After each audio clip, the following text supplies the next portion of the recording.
Christian, good morning. Good morning, everyone. Can you hear me loud and clear? Hi, everyone. Good morning. Welcome back to Loyalty Summit. Thank you very much.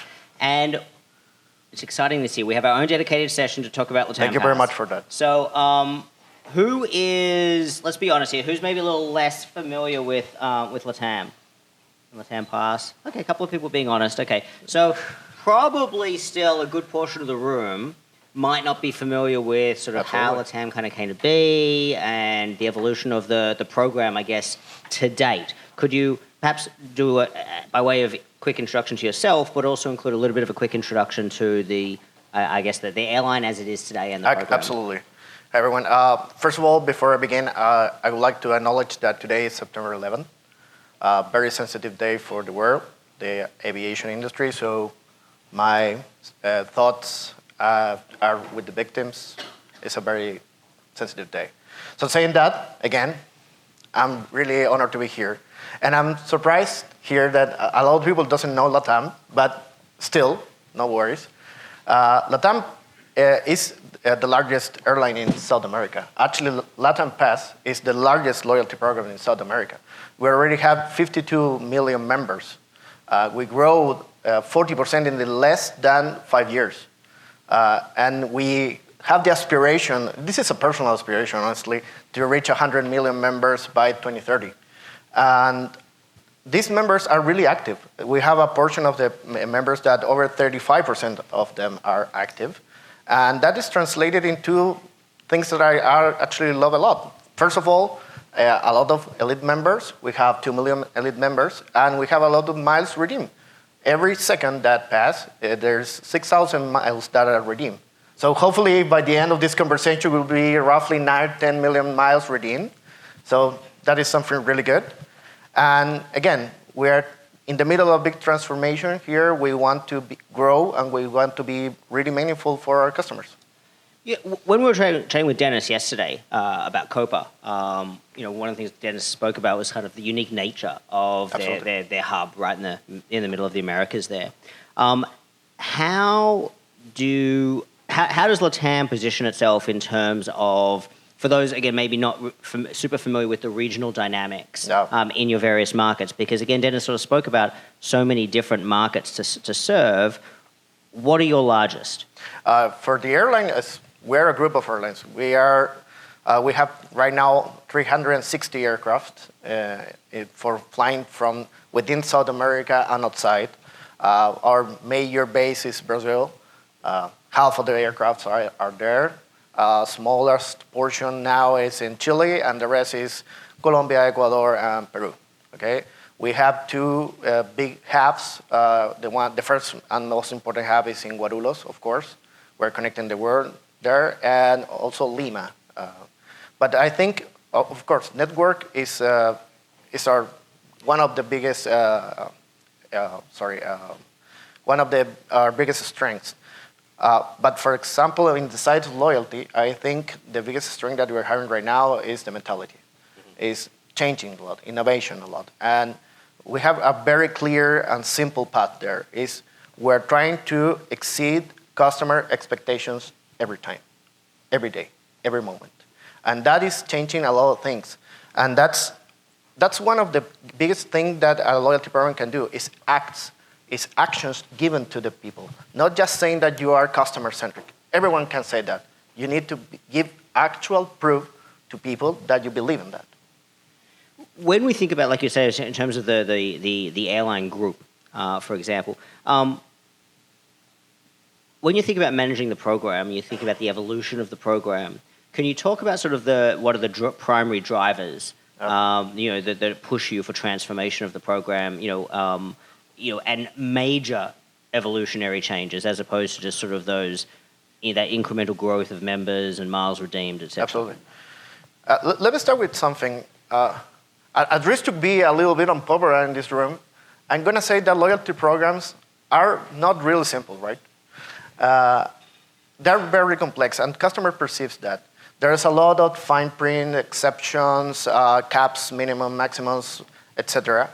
And that creates, from my perspective, the worst thing that a loyalty program can do, mistrust. How can you actually be loyal to someone that you don't trust?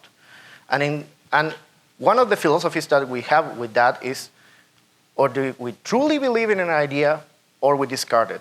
What we don't do is complicate it. So if we do give a benefit, we give the benefit all the way. No exceptions, no fine print, and etc.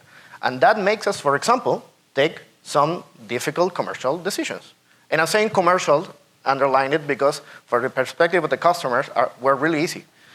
For example, we retire Gold Plus tier because it was complex for them.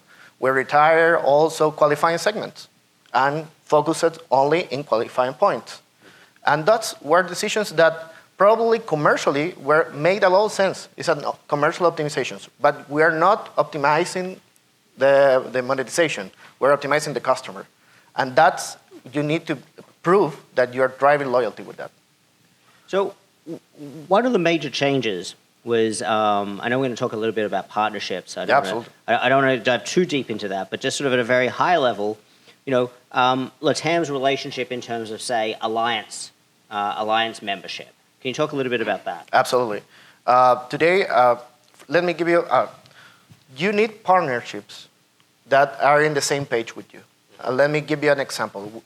LATAM Pass, as you're saying in English, sorry, it's very difficult to me to translate right now. It's 40 years old. We have a partnership with Santander for 30 years. You want partnerships that are in the same page with you all the time. You need that. You need to have partnerships with that last lifelong, not just transactional things. Okay, this is again loyalty. This loyalty is not only something transactional, it's something that you grow in time. And with Santander, we grow together, we fail together, we innovate, we change a lot of things. And when you have a partnership like that, the results come naturally. And for example, last year in Chile, 1/3 of all credit card purchases in Chile earned LATAM Pass miles because of this partnership, 1/3. And this is the kind of power that you have when you have partnerships that are with you all the time in your same model. Yeah, and in terms of the airline partnership relationships, can you talk about some of the changes and how that has impacted, I guess, a program manager's view of how you manage the program, or is it just a case of, hey, the airline sometimes makes changes, but the program just really continues as is? Yeah, absolutely. For us, our biggest partner is Delta. I see some faces there. Hi, guys. We left One World in 2019, and that was a bold decision. It was very controversial inside, I remember that. But we feel grateful to do that because right now we can talk with anyone. And we are saying that in LATAM Pass is you can join if you are on the same page with us. Let's grow together. We have a great partner, very good, almost three or something years working together. We have, again, another partners, Iberia, Qatar, etc. We have a lot of big partners, and we are trying to now work in simplification, that kind of things. It's really difficult for the customer to understand why the rules of a partnership are different, why I can earn miles there, why I can earn qualifying points there. So we're in a vision now, in the future, we need to try to simplify that as well. When we think about, you've used the word simplification a lot in the discussion, and we talked about it yesterday. I think, Phil, you opened the conference, with JSX really harping on the concept 5%. With simplification, yeah. So this is going to be, a bit of a theme for the day, but you've said it a lot. Rules are complex, like you've said. Yep. Partnerships need to be aligned. How can you translate that into sort of the everyday experience of members? I mean, obviously, there still has to be caps and limits and rules and fine print, no matter how much we detest it. Yeah, and we're trying to avoid that as much as possible. I said it before. If we believe in something, in an idea, we believe in that idea. If not, we discard it. That's it. And for example, let me give you some thoughts that I have. Our CEO, Roberto, is very pushy with these kind of things, but he has for the mentality of the triple 100% commitment, okay? What's the triple 100% commitment? It's giving the customers 100% of the time to 100% of the customers, 100% of the products served properly. And that's part of the digitalization of LATAM Pass, okay? Because everyone thinks maybe that digitalization is artificial intelligence. If you're trying complex models, right? A lot of people thinking that immediately when you say digitalization, personalization, etc. But a lot of people forgot, for example, that some of the basic things are fulfillment and keeping your promise. And let me give you a quick example of that. How long does airlines in general take to credit your miles after your flight? There's a lot of people here from airlines. Dave? 3 days, say it there. 4 days. Hours. Say it again, Tommy. Once the flight's closed. That's flight's closed. Okay. Before it takes off or after it lands? After the boarding agent's closing. Awesome. We're on the same page. Because in South America, for example, the benchmark is between 3 days and 7 days after your flight. We are now committed that your flights are in your pocket while you are on the aircraft. That's the promise. And you can measure that. 95% of the customer has the miles in their pocket within the first hour of flight. And as we have Wi-Fi on board on most of our fleet, you can redeem the miles of your flight on the same flight. That's engagement. That's the thing that you are changing. And this is not artificial intelligence. This is fulfillment. This is something really basic in all the interactions. It's keeping your promise. When you think about the program, do you and your team think of it as, and maybe this is semantics, but still, do you think of it as a frequent flyer program? Do you think of it as a loyalty ecosystem, a coalition? I always use that word carefully, but or is there another descriptor that you think when you frame the position of the program? No, that's a very good question. We started as a frequent flyer program 40 years ago as LATAM frequent flyer program. We're not that anymore. We conceive ourselves as a loyalty program, a daily loyalty program. When you see that the vision of the loyalty of a frequent flyer program, you exclude yourself from most of the life of the members. Why do you want to do that? Everyone consumes, everyone has dreams, experiences. Not everyone wants to fly frequently. Why do you want to be excluded from that? And we also feel that we define ourselves as a digital company. Actually, we call ourselves loyalty. That runs the frequent flyer program. This is changing a lot the mindset of the people in the team, that you need to be present in every day. You need to create interactions that are meaningful, not transactional. That's a very important difference. If you just create transactions without any meaning, without taking care that is effortless for the customer, you're not creating loyalty. So we talked about that yesterday about the danger we have in the industry of the overuse of buzzwords like experiences instead of transactions and things like that. But can you give us a practical illustration of what that actually means? Because we see it a lot in the discourse, we see it a lot at conferences, we see it a lot from consultants. But what does it actually mean in practice? In practice, for me, it means that you need to understand that every person is different. That's a cliche word, but you need to prove it. We have 52 million members. You have 52 different needs, 52 million visions, personalities. And you don't need to group them. You don't need to tag them and say, okay, you're a black signature. That actually is our best elite tier. So because you are a black signature, you have those benefits, and that's who you are. That is just wrong. People are giving you loyalty every day. You need to be adapting to them, not the other way around. Okay, so for example, this year we launched Bonus LATAM Pass, which is choice-based milestones. So we say, okay, we are going to adapt. We are going to provide a lot of opportunities for all our customers to choose their benefits, to adapt the program as they need. And that's part of the personalization. Again, no artificial intelligence, no extreme fancy words that you were saying. We are giving the power to the people. Actually, we used the song "We Got the Power" in South America, which was a big hit. And the message is your miles, your choice. That's what we're saying to the customers. Put yourself. And right now we have over 3 million members that participate from Bonus LATAM Pass. They're adapting the program, and that's just the beginning. We're gonna be putting a lot of effort in there to adapt the program to the customers, not the other way around.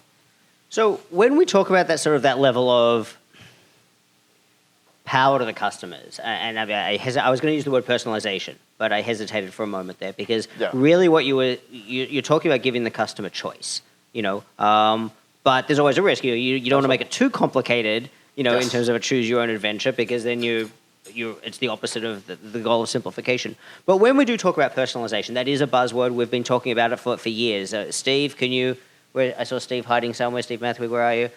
You could probably give me a year that we started talking about personalization in conferences, back when it was on the wireless maybe. Are we there yet? We have all the digital tools now that we've never had before, and we do seem to, in the last couple of years, have made a major breakthrough in terms of the application of those tools in the day-to-day operation of loyalty programs. Are we actually doing a better job of personalization? In the industry, I think we are going we're starting actually. Because when I remember yesterday we were talking, what is real personalization? I was Anastasia, I think, about correct context, correct person, and I'm missing one. That's extreme personalization. And when I say hyper-personalization is, again, that you can reach a exceptional offer to a person knowing that this person is unique. And I'm sorry to say, but the industry is far away from that. We have a lot of data, we have a lot of models. AI, of course, is helping, but we need to push that because customers don't want more to be tagged as a group. Okay? I'd hate to receive emails from companies offering me something that I already have. Okay? I hate emails. I like interactions that are quickly. That's me. Maybe someone wants emails. He wants larger emails. But in the end of it, the basic thing, again, I'm sorry that I say that, is simple. If you create something complex over something complex, it's unmanageable. And you start giving benefits to people that are not really appreciating it. Okay? Because they didn't understand it. That's dilution of cost, dilution of benefit, dilution of revenue. Okay? So personalization needs to be something that everyone needs to have the objective of understanding that it's hyper-personalization. It's not a group, it's not a cluster. It's everyone is different, and everyone needs something different. Before I ask you about what's on the plan for the future of LATAM Pass, what you have kind of in the pocket coming up maybe in the near future or beyond, are there any questions for Cristián? We have a few minutes left. Yeah, it's too early. No one's had their coffee yet. Yeah, the coffee hasn't kicked in. I know you guys are usually shy, but when I ask for questions, remember, you don't always get questions if we're running tight for time. So when I offer, you should take it. There we go, Anastasia.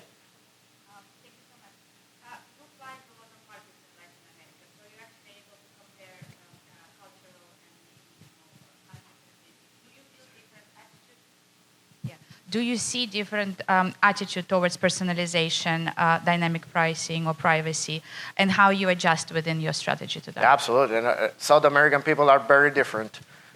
Brazilians, one of my best friends, but they're so different within the same Brazilians. If you're from the north, the south, and the center, if you're from Chile, I'm from Santiago. Santiago is a very centralized city. And for example, people from regions hate that they're only offering you things from Santiago. It's like, no, I don't live there. I know half of the people lives there, but I don't. For example, and you have it, for example, in a customer experience things that you need to do. How can I'll be offering, for example, Brazilian coffee to a Colombian person? That's insane, impossible. I cannot do that in an aircraft. I will be killed. And the other way around works the same. I cannot do that. Or how can I say in Peru that I offer you pisco, that is Chilean pisco? Pisco is not Chilean, by the way. It's Peruvian. This is a big confrontation there for years. But you cannot do that. This is the kind of things that in South America, we are all very different. We're very proud of the things that we do, but you cannot actually cluster people there. It's very difficult. And Anastasia made a good point. I mean, when we think about the European market, for example, with GDPR, we think about even the US market and Asia Pacific. Australia is enacting digital privacy laws. Canada, we have a lot more jurisdictions, increasing regulations when it comes to data sharing. How is this impacting both the management of the program, communication with members, but also even data sharing with partners? That's an awesome question. Let me start answering by something legal. Hyper-personalization tends to look a lot for lawyers as discrimination. That's a very fine line. It's why I'm offering you something if you're not different from that in terms of legal. That creates a challenge.